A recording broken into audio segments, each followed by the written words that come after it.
Welcome back. Aides say the Treasury is expected to send a debt rescue plan to Congress maybe within 24 hours. Congressman Frank Lucas is a member of the Financial Services Committee. He's a Republican from Oklahoma.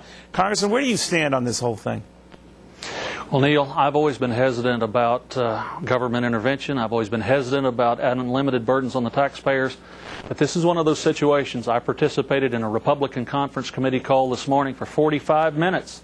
The Secretary of the Treasury and the Chairman of the Board of the Federal Reserve explaining to us what they'd done, why they'd done it, and where we needed to go. Well, and why did they say they did it? Obviously, they said if we didn't move, and I know you were an early critic of this stuff, they would be held to pay. What monstrous things would have happened if we didn't? I think the term they used was a systematic failure. I'm not sure what that definition is exactly, Neil, but the bottom line was the credit markets have seized up.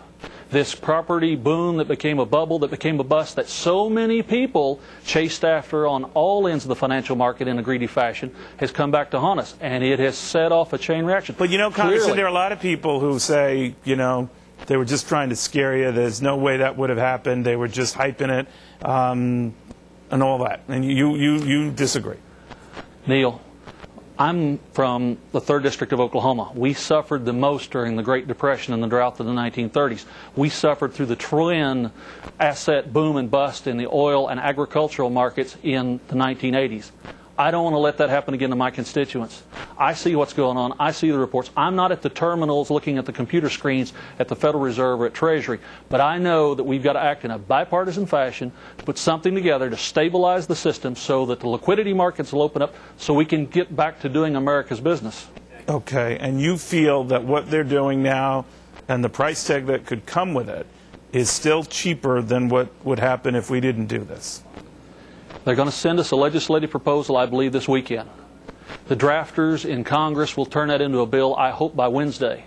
We'll be in a position, I hope, to take action by the end of the week in a bipartisan fashion. Really? That you're going to have this voted on by the end of the week? End of next week?